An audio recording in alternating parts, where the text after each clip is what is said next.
پیر مہر علی شاہ صاحب، سبحان اللہ، جیسے سیدی اعلیٰ حضرت ہے نا، آئے ہائے، پیر مہر علی شاہ صاحب بھی کمال کی شخصیت ہے. اللہ نے کمال کا عشق رسول عطا فرمایا اور کمال کا علم بھی عطا فرمایا. مگر آپ کا ایک واقعہ سنیے گا آپ. ایک بار ایک پادری آپ کے پاس آیا، عیسائیوں کا پادری تھا، اور وہ کہتا ہے کہ قرآن پاک میں آپ کا دعویٰ یہ ہے کہ تمام چیزوں کا ذکر ہے، ہر بات کی اس کے اندر جو ہے وہ ڈیٹیل موجود ہے.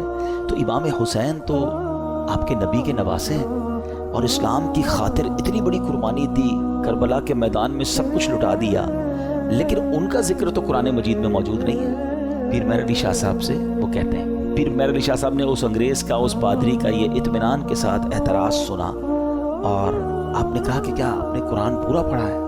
تو پادری کہتے ہیں ہاں میں نے پورا قرآن پڑھا ہے، اور قرآن میں اپنی جیب میں رکھ کے گھومتا ہوں، جو بکلیٹ تھی قرآن کی وہ ساتھ ہی رکھتا تھا.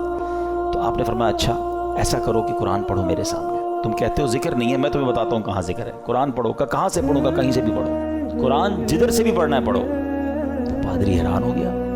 اب قرآن اسٹارٹ کرنے سے پہلے اس نے پڑھی بسم اللہ الرحمن الرحیم. پیر مہر علی شاہ صاحب نے کہا بس رک جاؤ، بسم اللہ الرحمن الرحیم پڑھی ہے نا، تو اب غور سے سنو. اور آپ نے فرمایا کہ بسم اللہ شریف کے علم العادات کے لحاظ سے 786 عادات ہیں. آپ بھی جانتے ہوں گے 786 یہ جو ہے نا عادات بنتے ہیں، یہ ایک پورا علم ہے علم العادات کا. تو آپ نے فرمایا کہ نوٹ کرو بسم اللہ الرحمن الرحیم میں 786 عدد ہیں، اور امام حسین جو لفظ امام حسین ہے اس کے عدد ہیں 210. لکھو اپنے پاس. امام حسین کا سن پیدائش ہے 4 ہجری، لکھو آگے 4. آپ کا سن شہادت 61 ہجری ہے، لکھو آگے 61. لفظ کرب و بلا کے جو عدد بنتے ہیں وہ بنتے ہیں 261، لکھو 261. امام حسن کے عدد بنتے ہیں 200. امام حسن کا شہادت جو سن ہے وہ ہے 50 ہجری. اب ان سب کو ٹوٹل کرو، جب اس نے ٹوٹل کیا تو اس کا رزلٹ بھی 786 آتا ہے. ہمارے علماء کا علم دیکھو. اب اس پادری کے سامنے آپ فرماتے ہیں ابھی تو ایک ہی آیت پڑھی ہے، اس میں امام حسین کا نام بھی موجود ہے، ان کی پیدائش کا سن کا ذکر بھی موجود ہے، امام حسین کی سال شہادت کا ذکر بھی موجود ہے، امام حسین کے بھائی جان امام حسن کا نام بھی موجود ہے. اس آیت سے پتہ چل گیا کہ یہ دونوں بھائی بھی ہیں. آگے چلو گے تو قرآن میں اور بھی اس طرح کے واقعات مل جائیں گے. اللہ اکبر. جب پادری نے بسم اللہ الرحمن الرحیم کی تفسیر کا یہ انداز پیر مہر علی شاہ صاحب سے سنا تو اس کا دل نور ایمان سے جگمگایا، وہ کلمہ پڑھ کر مسلمان ہو گیا. یہاں پر علم قرآن اور علماء کرام کو اللہ پاک نے کیسا مقام دیا ہوا تھا یہ بھی ہمیں سیکھنے کو ملتا ہے. اور سبحان اللہ، پھر نگاہ ولی میں وہ تاثیر دیکھی، بدلتی ہزاروں کی تقدیر دیکھی. اچھا پھر آگے یہاں پر یہ بھی یاد رہے یہ تو ایک علم العادات کے ذریعے جواب تھا، ورنہ بسم اللہ شریف کے اندر کیا کچھ موجود ہے. مولا علی شیر خدا کرم اللہ تعالی وجہ الکریم، آپ پتہ ہے کیا ہے؟ آپ باب صلی اللہ کہلاتے ہیں. ہم نے منقبت میں سنا نا، وہی جن کو باب صلی اللہ کہیں. باب صلی اللہ کا مطلب کیا ہے؟ آقا فرماتے ہیں، حدیث پاک کا مضمون ہے، میں علم کا شہر ہوں اور علی اس کا دروازہ ہے، یعنی باب ہے اس شہر کے. تو آپ فرماتے ہیں کہ اگر میں چاہوں تو بسم اللہ کی تفسیر سے 70 اونٹ بھر دوں. یعنی اس کا مطلب یہ ہوا کہ اتنے کاغذوں پر اتنی بکس بن جائیں گی تفسیر کی، صرف بسم اللہ شریف کی، کہ 70 اونٹوں پر اس کو رکھا جائے گا تب جا کر کمپلیٹ ہوگی. تو یہ ہے قرآن اور یہ ہے علم القرآن جو ہمارے اسلاف کو معلوم تھا. مگر آج ہم قرآن سے بہت دور ہیں، ہم قرآن پڑھتے نہیں ہیں. اچھا یہ تو ایک فی البدی جواب تھا پیر مہر علی شاہ صاحب کا کہ جناب علم العادات سے یہ ذکر کیا، مگر قرآن مجید فرقان حمید میں اہل بیت اطہار کا صراحت کے ساتھ اور سبحان اللہ گویا ان کی شان اور ان کی منقبت قرآن بیان کرتا ہے. کتنی خوبصورت ایک آیت ہے قرآن پاک کی، پارہ 22 ہے، سورہ احزاب، آیت نمبر ہے 33. اللہ قرآن میں ارشاد فرماتا ہے انما یرید اللہ لیذھب عنکم الرجس اہل البیت ویطہرکم تطہیرا. ترجمہ، اے نبی کے گھر والوں، اللہ تو یہی چاہتا ہے کہ تم سے ہر ناپاکی دور فرما دے اور تمہیں پاک کر کے خوب صاف ستھرا کر دے۔ طبرانی اور مسلم شریف میں حدیث پاک میں ہے کہ پیارے آقا علیہ الصلوۃ والسلام نے حضرت علی، حضرت فاطمہ اور حسنین کریمین رضی اللہ تعالیٰ عنہم کو چادر مبارک میں لے کر یہ آیت تلاوت فرمائی، اور ایک روایت میں ہے کہ آپ علیہ الصلوۃ والسلام نے دعا کی، مولا یہ میرے اہل بیت ہیں، انہیں خوب ستھرا فرما دے۔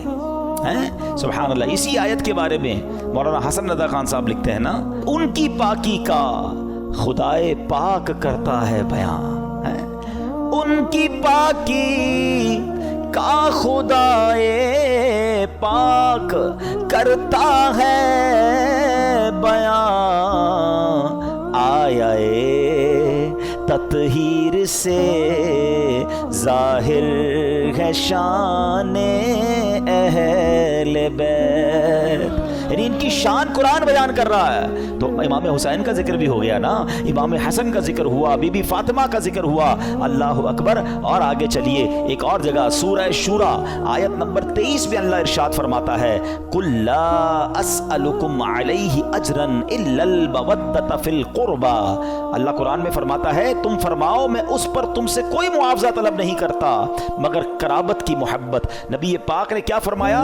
اور کوئی معاوضہ طلب نہیں کر رہا مگر میرے عزیزوں سے محبت کرنا۔ سلطان المفسرین حضرت عبداللہ ابن عباس رضی اللہ تعالیٰ عنہ فرماتے ہیں جب یہ آیت نازل ہوئی صحابہ کرام نے عرض کی، یا رسول اللہ صلی اللہ تعالیٰ علیہ وسلم، آپ کے اہل قرابت جن سے محبت کا اللہ پاک نے حکم دیا ہے یہ کون ہیں؟ فرمایا علی، فاطمہ، سبحان اللہ، اور ان کے دونوں بیٹے یعنی حسنین کریمین رضی اللہ تعالیٰ عنہم۔ ہم کیوں نہ پنجتن پاک سے پیار کریں، ان سے پیار کا، ان سے محبت کا حکم گویا ہمیں قرآن دے رہا ہے۔ اور سبحان اللہ ایک اور آیت میں کس انداز سے ان کا جو ہے وہ شان بیان ہوتی ہے، پارہ نمبر ہے 5 سورہ نساء آیت نمبر 54، اللہ پاک ارشاد فرماتا ہے، ام یحسدون الناس علی ما آتاہم اللہ من فضلہ، ترجمہ بلکہ یہ لوگوں سے اس چیز پر حسد کرتے ہیں جو اللہ نے انہیں اپنے فضل سے عطا فرمائی ہے۔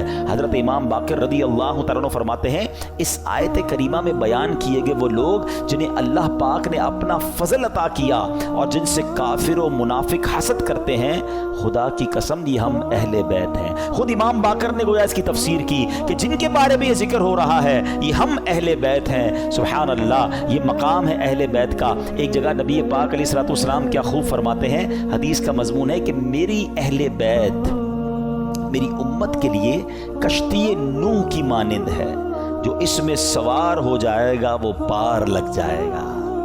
اچھا یہ کس کے لیے کہا؟ اہل بیت کے لیے۔ اب ذرا توجہ کیجئے گا اعلیٰ حضرت کا کس طرح حدیثوں پر یوں سمجھیے کہ عبور تھا اور کیا انداز تھا، اور آپ کو سمجھ آ جائے گی بات کہ اہل بیت کو کیا کہا؟ کشتی کہا۔ ایک جگہ نبی پاک کی حدیث ہے، اصحابی کالنجوم فبأیہم اقتدیتم اہتدیتم، آقا فرماتے میرے صحابہ ستاروں کی مانند ہیں، ان میں سے جس کی بھی پیروی کرو گے تم کامیاب ہو جاؤ گے، ہدایت پا جاؤ گے۔ اب ذرا میرے ساتھ رہیے گا، صحابہ کو کیا کہا؟ ستارے، سٹارز، کیا کہا؟ ستارے، اور اہل بیت کو کیا کہا؟ کشتی ہے۔ اچھا اب دونوں سے ہمیں تو محبت کرنی ہے، دونوں کا پیار دل میں ہونا یہ ایمان کے لیے ضروری ہے۔ انفارچونیٹلی آج ایسا دور آ گیا ہے کہ کچھ لوگ صرف صحابہ کی بات کرتے ہیں، اہل بیت کی بات نہیں کرتے، کچھ صرف اہل بیت کی بات کرتے ہیں، صحابہ کی بات نہیں کرتے۔ ہمیں اللہ نے کیسا پیارا عقیدہ دیا، کتنا خوبصورت ایمان دیا کہ صحابہ سے بھی ہمیں پیار ہے، اہل بیت سے بھی ہمیں پیار ہے۔ اچھا پھر سید اعلیٰ حضرت نے ان دونوں حدیثوں کو کس طرح ایک شعر میں پرو دیا، جو میں پہلے بیان میں سٹارٹ میں کہہ رہا تھا نا کہ اعلیٰ حضرت کو پڑھو تو سمجھ آئے گا وہ کیا ہستی ہیں، کیا مقام ہے، علم کیسا تھا۔ سیدی اعلیٰ حضرت کہتے ہیں اہل سنت، ہم اہل سنت والے ہیں نا، سب سے پیار ہے نا، صحابہ سے بھی اہل بیت سے بھی۔ سنو، اہل سنت کا ہے بیڑا پار، اصحاب حضور نجم ہیں اور ناؤ ہے عطرت رسول اللہ کی۔ کہتے ہیں اہل سنت والوں کا تو بیڑا پار ہی لگنا ہے۔ اب جو تھوڑا سا اسٹڈی کرتے ہیں کہ یہ جو سمندر پار کرنے کے لیے دو چیزیں بڑی ضروری ہیں، اچھی کشتی اور ستارے۔ ہے، اب تو کمپاس وغیرہ آ گئے، ورنہ پہلے ستاروں سے ہی راستہ تلاش کیا جاتا تھا۔ تو فرمایا ہمارا تو بیڑا پار ہونا ہے، کشتی جو ہے ہماری جو اہل بیت ہے